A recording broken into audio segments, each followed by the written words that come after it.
Well, good morning, everyone. And once again, welcome to another live this morning. Hope you're having a great start to your day. Hope you can come on with us. And we want to say hello to some dear friends here. If we can, if I see your name, you're getting your notifications. I noticed that. And let's see here. Who's going to be number one on our hit parade this morning? Andrea, you did it again. Rosalinda, right at the top. Niagara Falls. Kevin, there he is. From rainy Oshawa. Brahim, our dear friend from Portland, Oregon. Yvonne, how are you? From Petawawa. Sandy from Chilliwack, British Columbia. Good to have you on this morning. We love you dearly. Hi, guys. And Sandy from Fergus Falls, Minnesota. Sharon from Kansas. And Janice from Brampton is on with us. And Brahim is saying hi to Kev. Yeah, we love each other, don't we? Hi, Cheryl from West Virginia. Janine, how are you? Nativity, good morning.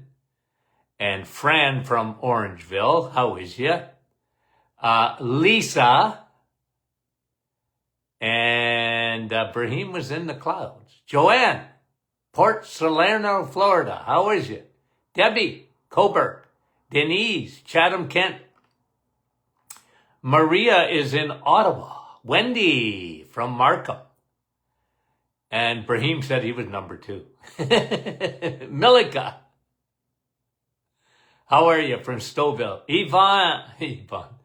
And Yolande, comment ça va? Etta, Dennis, Norwich, Lisa Marie, Patricia from Florida. Guys, we get them from coast to coast, Canada, United States, and around the world. Fran. And Yvonne in BC. Bruno is in North Bay. Georgie is in Halifax, Nova Scotia. Nellie, good morning. Donna from Newfoundland. Wendy May, how are you? Mark from Blenheim, how are you? Janine is saying she's on her 8th day of the reset. Good for you. Keep it up. Heather, okay. Went by too fast. Yvette, Shedziak, Nouveau-Brunswick, bonjour. Carol from Moncton, New Brunswick. Regina, how are you? Anna, nice to have you on. And there's Serpa from Dowling. How are you, Serpa? Catherine, Springdale, Newfoundland. Mara, Judy. Judy is 3rd in the clouds, she said. Karen. 2 Karens in a row. How about that? Hi, John from Elgin, Illinois. Claudette, good morning. Lori, Cambridge. Nice to have you on. And I think I said hello to you, didn't I, Regina? Phyllis, IT. Okay, couple more, guys. We'll get back to the questions of the day we started Friday. Veronica, Mary, not Friday, Dave and Helga, Carol, Mount Pearl, Newfoundland, and Beverly in Stephenville, Newfoundland. And love you guys. Hi, Sylvie from Sault Ste. Marie. Amber's in the cloud, she says. Rebecca, how are you, Rebecca from Callender? Janine, Heather from Miramichi, and dear friend from St. Catharines. And okay, so let's get to the questions, guys. Thanks for all the comments, okay? Just come back from Martin, Tennessee. When I asked the conference, I said, did you name this city after me? Did you name this university, the University of Tennessee, Martin, after me? And of course, no. But we had a great time in Martin, Tennessee. And good, what a conference, really great. And we really want to thank Dr. Angela McEwen, who is a professor of psychology there. And the weekend was the conference was on mental health. Very, very good. And I just thank you for the invitation there to the folks that came out. We had some of our followers that came in from West Tennessee to join us. And so it was nice to put a face to some folks that join us on a regular basis here at the Doctors in live Facebook and podcast. Okay, so again, thanks. Really enjoyed it. There's Doc McEwen. She's on with us this morning. Well, Doc, we love you. Thanks for the invitation. Really enjoyed it. And maybe we'll do that again sometime. Okay? Really appreciate it. Okay. Okay. So, back to the questions, guys. Okay. So the other day we on Thursday, I sort of forgot I was traveling Friday. And Thursday we did Q&A and we'll continue. Marcy's asking me a question. Oh no, I answered Marcy. Sorry. Garnet, can you discuss hemorrhoids? Well, they're a pain in the butt, aren't they? Well, yeah. I mean, look, they're varicose veins, okay? So when you ever see, and it would be, you see it in men too, of course, varicose veins, but a lot of times women get varicose veins. And what you see in the legs is what's happening in the butt. Okay? Varicose veins. And hemorrhoids can be internal or external. And again, what causes that? Well, there are different causes. People that, this is shown, people that deal more with constipation in their lifetime are much more susceptible to varicose veins. Sometimes there's no reason for it, in a sense that a lot of people, I saw it a lot, by the way. The patients, I had a lot of people complain about that. I put them on Navitol because Navitol is really good for microcirculation. And, some people, fiber is really, really important. I'm not saying look, you know me, I'm not against the plant kingdom whatsoever. Okay? I'm not.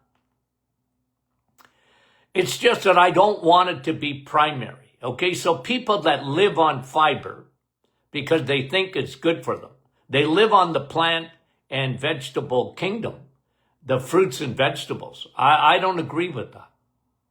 I love them, but they're secondary. They have to be secondary to animal protein and fat. God gave us not fat and carbs in nature, okay? That's a donut. Fats and protein together. Eggs, meat, and cheese. Animal fat. Animal protein. It's the best. But I agree. Fruits and vegetables are good for you. Just don't make them primary. You just get enough. And I used to make a salve when I was in practice, and it was very popular for hemorrhoids. It was my grandfather's secret, okay? Handed down. And we should actually put that out there as a product. But I used to get people from all over wanting, they heard about it even without me advertising for my solution. So let me think about it to see if somehow I could get that to you for hemorrhoids. Because I had great success with that and with taking Navitol and probiotics.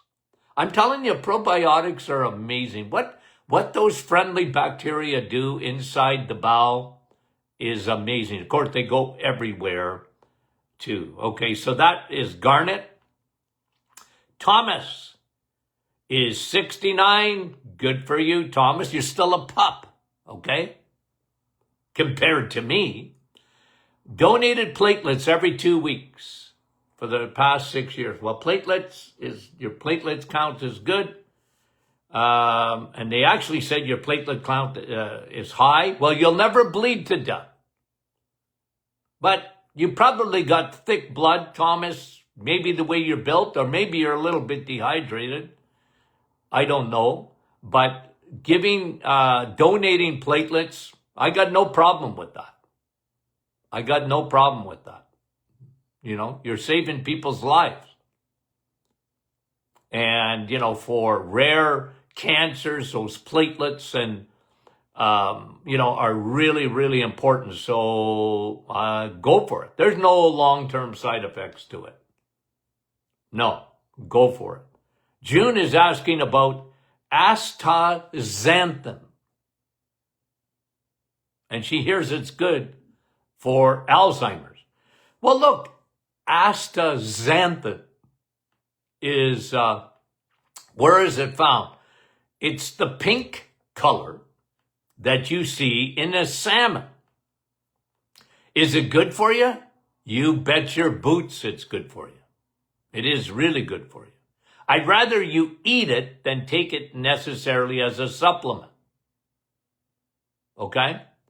But I like astaxanthin. I do. It's a powerful antioxidant, crosses the blood-brain barrier. Eat salmon. That's how you get it. That's how you get it.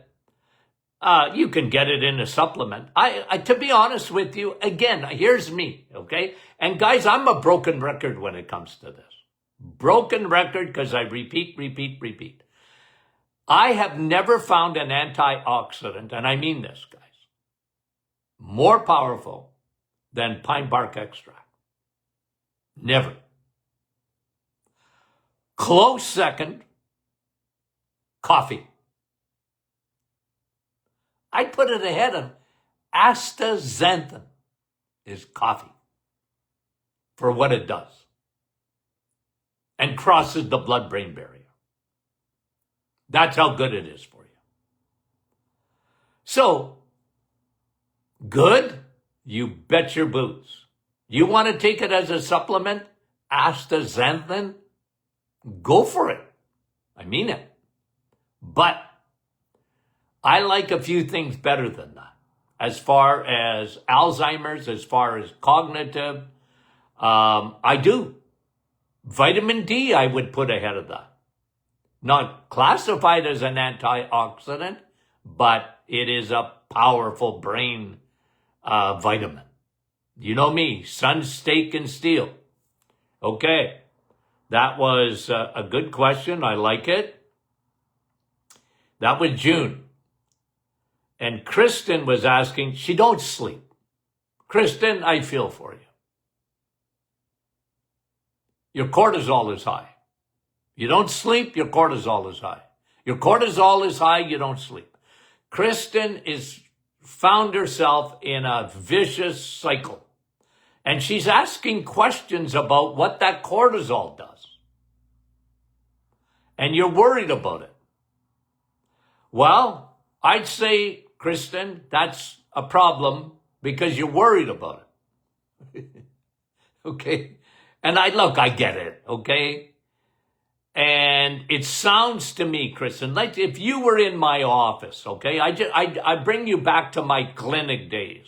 And you come into my office, you filled out a questionnaire. I have put you through every test. I've taken all your blood work. I've taken your saliva. I've taken your urine. I've done the analysis. I see your cortisol is through the roof. You're not sleeping. And, okay, look, what cortisol does, okay? Think about it for a minute, Kristen. That's cortisol. You're wired at night and tired during the day. You're upside down. You should be wired during the day and tired at night and get a good night's sleep. A couple of things, Kristen, okay? Because I can't necessarily change your personality, but you have to work on everything you can to get better. And I would tell you to stress less in a way, like meditate, pray, get your sleep. If you can, even for 15, 20 minutes during the day, and you can sleep, your brain will get some relief, okay? And so, because your self-cleaning oven up there that you have, you need to be sleeping for that to work, your glymphatic system to work properly in the brain. You need that to detox properly. You're asking about blood sugar. Well, yeah, cortisol elevates your blood sugar. It does. And it creates a lot of issues almost. It's an accelerant. It makes everything worse. It makes your cognitive worse. It affects insulin because your sugars are going up and what goes up must come down. So you're going to get the fluctuations in blood sugar. So look, do everything, Kristen. If you were a patient in my office, I would look for every deficiency you have. I would have analyzed that, and what I found when cortisol never gets turned off, you're very low usually in B12, usually very low in vitamin D, usually, okay, low in magnesium, usually, because of your fluctuation, make sure that you are eating properly. Do the reset. If you've never done it, I would do it. The reset really helps a lot. You emphasize that animal protein and fat. You're changing fuels. That makes a big difference. I know you're already on the cortisol formula, okay? But like I said, make sure if you can get blood work and just check what your vitamin D levels are. Check what your B12 levels are. Just assume you're low in magnesium. It really helps to get all those deficiencies fixed. And try and, if you can, during the day, and I mean this, shut yourself down. Even if you don't sleep. Take a good 15, 20 minutes, half an hour if you can, and just shut yourself down. And just completely rest. Close your eyes. Okay. If you got further information for me, I would say, Kristen, send it off to me. Okay. Damon, send it to info@martinclinic.com if you got more questions about. Okay, Damon is asking a good question. He's a middle-aged man on testosterone. Okay.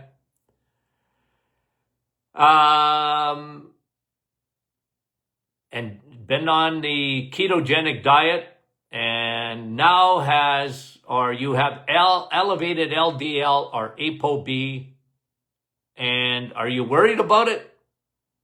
Damon? Are you worried about it? I wouldn't be worried about that. Now look, okay, let's go into this just for a minute. I have to answer it every week, and I don't mind doing it because you're an individual and you're asking a very good question. You're on hormone replacement therapy, testosterone. You're feeling good. You've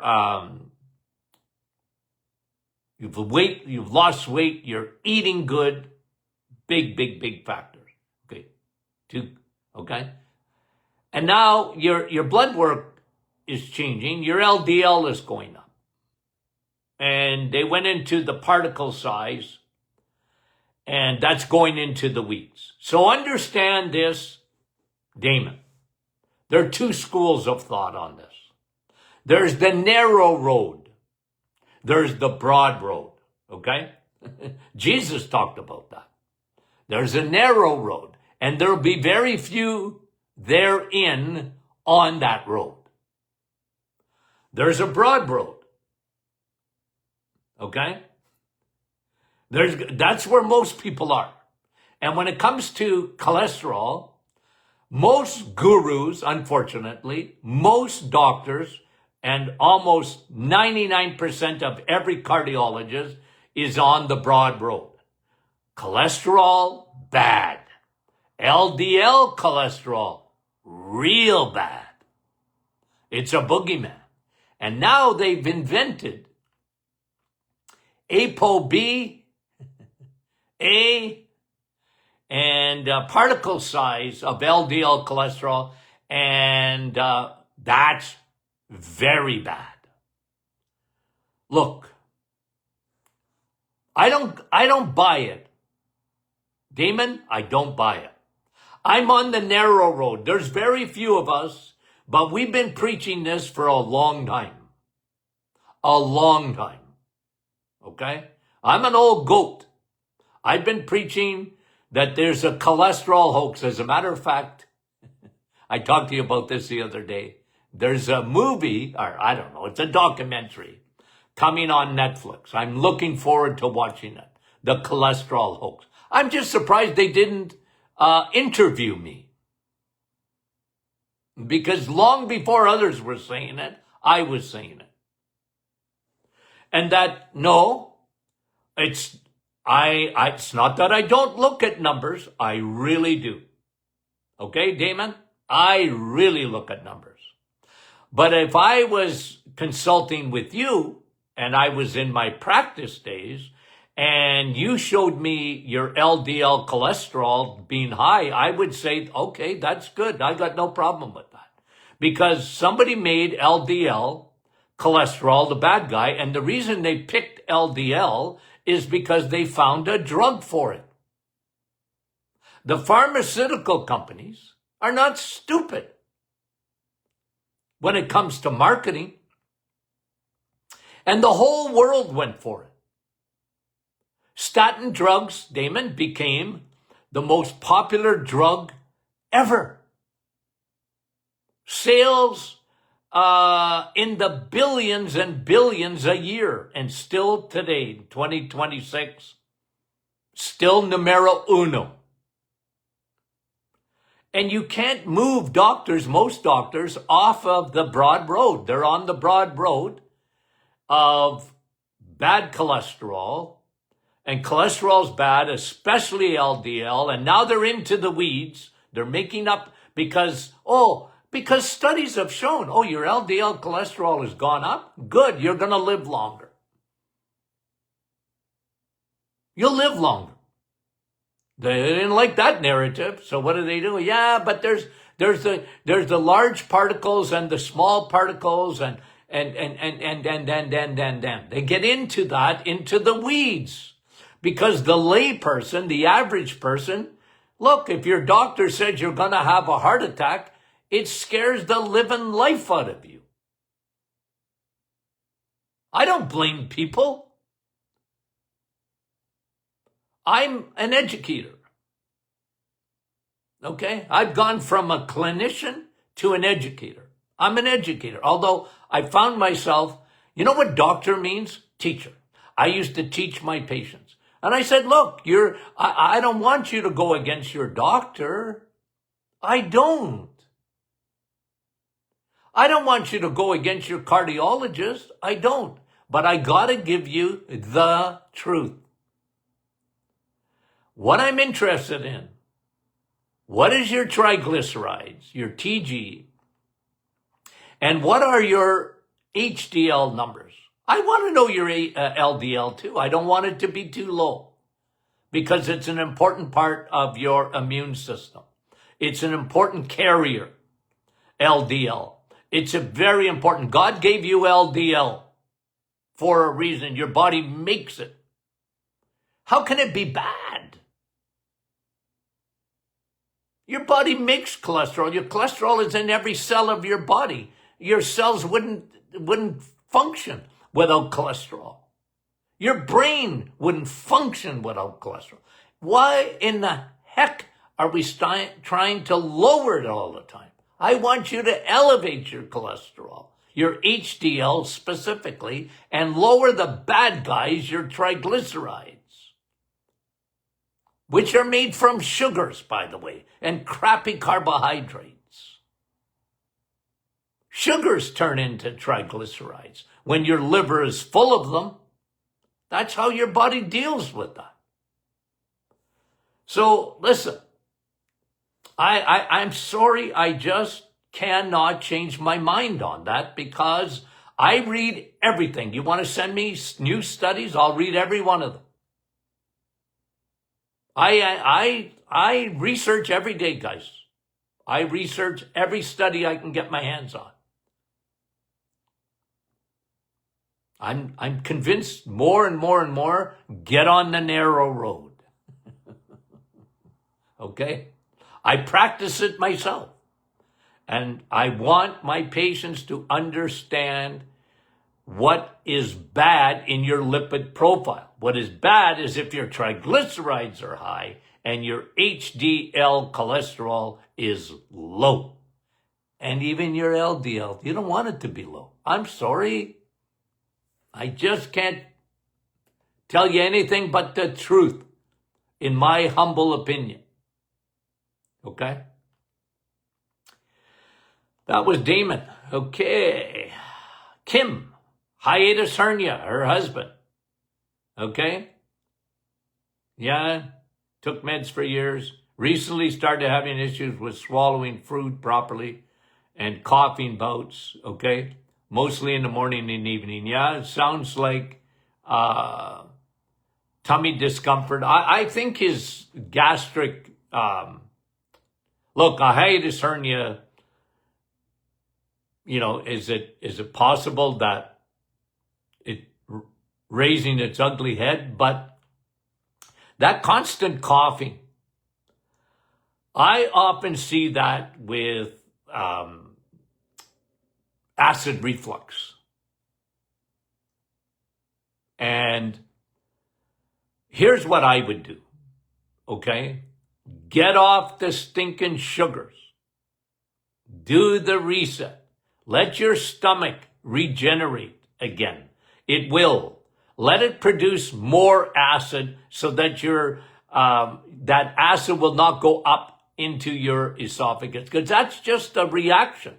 When acid starts, when your stomach becomes less acidic because you're eating too many carbs, when people are eating the wrong foods, your stomach is more acidic, or it should be more acidic than a lion's stomach.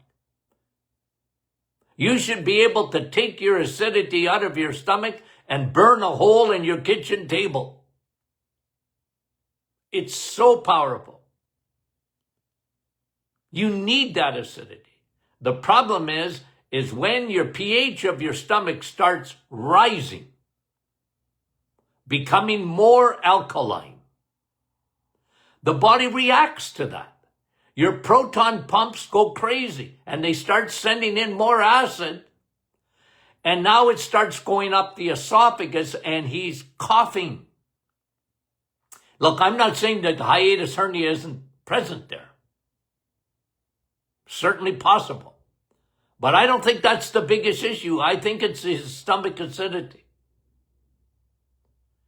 And so that's why I'm big on changing the diet, getting on, never leave home without them, digestive enzymes, make sure they're broad spectrum, make sure they have lots of different types of lipase, amylase, protease. We even put oil of oregano in so that we kill SIBO or SIFO. And it helps to kill, if possible, there's H. pylori bacteria, because that's when H. pylori raises its ugly head. H. pylori is usually very silent. It just sits there. It's latent. It doesn't do anything until your stomach acidity goes up. And you see people, because they believe carbs are more important than protein and fat from the animal kingdom, they've been duped. This is why we see millions and millions and millions of people that have acid reflux, whether silent or alive. Man, I saw it.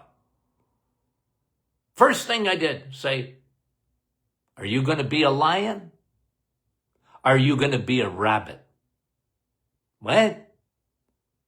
Well, you're living on the plant kingdom, mostly. Well, you're not a rabbit. You don't have cellulase. You don't make it.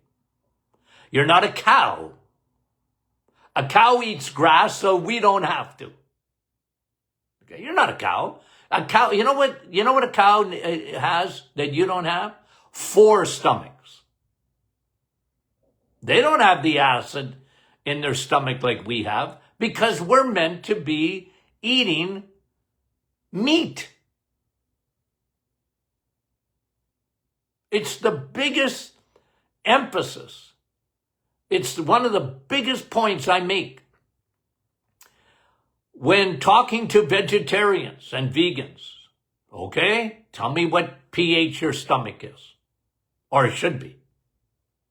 And they look at me like, why are you asking me that question? Well, because I want to prove something to you. You were designed to eat eggs, meat, and cheese, dairy. You need acidity for that. You need really acidic stomach to break down protein.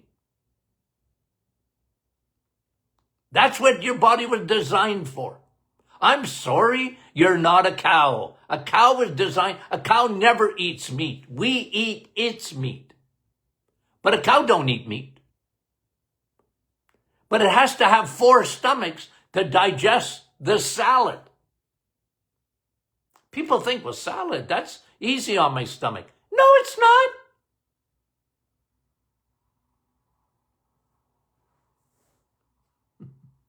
And when you live on carbohydrates, your pH of your stomach becomes more alkaline, and you don't want that. You want it to be extremely acidic right there. It's a big part of, even your stomach is a big part of your immune system. It is? Yeah, it is. Your stomach kills so much bacteria you have no idea. And viruses. Kills them. If you have enough acidity. Okay, that was Tamanetla. That was Kim. Okay. Okay, Chris and Dave asking a question about prostate protocol. Well, here's my protocol. Dim it out, because when prostates grow, there's too much estrogen involved. There's estrogen and insulin. Those are your growth hormones. Look, you have a natural growth hormone, okay? You got a growth hormone. But things that make things grow, not your muscles, okay? That's natural growth hormone. What makes things grow, organs grow in your body, like your prostate, men, is 2 hormones. One is estrogen, and one is insulin. Estrogen, insulin. Okay? Testosterone don't make your prostate grow. Testosterone will make your prostate shrink. Okay? So what do? Dim it out. Flax seeds.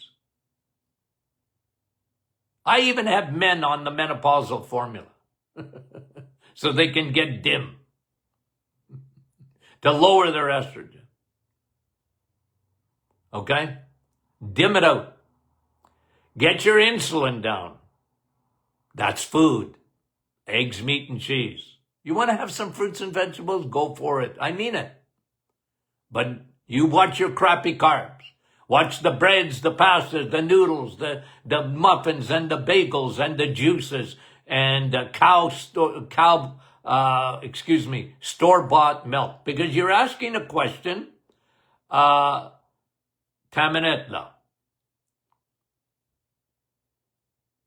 Elimination of all dairy products to help shrink the prostate. No, I don't believe that. Don't ditch dairy, switch it. Butter, very good for your prostate. Okay? Cheese, very good for your prostate. Don't drink milk. Have a little bit of cream if you have to. Okay? You know what I want you drinking for your prostate? Coffee and water. Okay, you can have a tea. I don't know why you want tea when you can have coffee. And get on Navitol because it elevates nitric oxide. So does vitamin D. Get in the sun. It elevates nitric oxide. What is nitric oxide? Opens up your blood vessels, those little capillaries around your prostate. Open. Sesame. Open. Nitric oxide. B12 elevates nitric oxide. Thanks, Chris and Dave. Okay. Did I answer this the other day? Okay, 600 every day. Okay, Kathy's asking, I'm taking 600 milligrams of magnesium citrate every night before bed.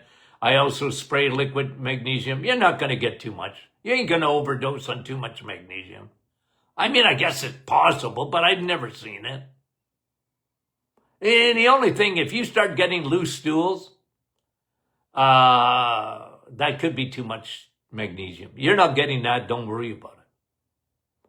And Janice is asking about microscopic colitis. Had a bad flare. Basically eating rice and chicken. Any idea? Well, look, calm it down first, Janice. I agree with that. Okay, very bland. Go slow. Make sure you're on digestive enzymes. Don't leave home without them. Have them at every meal. Make sure you're taking broad spectrum probiotics. You should be on bone broth big time. Okay? The collagen, protein, and bone broth gives you all of the amino acids that help regenerate the gut. You want to get that lining, okay, to be better. And you got to start easy. And then, just make sure you, I like aloe vera too. I do. Okay, let's see. Am I, okay. Yeah, I think I'm done. I think I am done. Okay. Now, have I told you guys lately that I love you? I haven't? Okay, I really do. Okay. So what do we got this week? Well, I think a regular week. Everything in the morning, as far as I know. Yep, I think all morning sessions. Looking forward to it. And we got some really important studies and very interesting studies that have come out. I'll comment on that, and we'll do some shows and programs. You got any questions, send them in to info@martinclinic.com. We answer your questions. We love you guys. You know that. Okay, talk to you soon.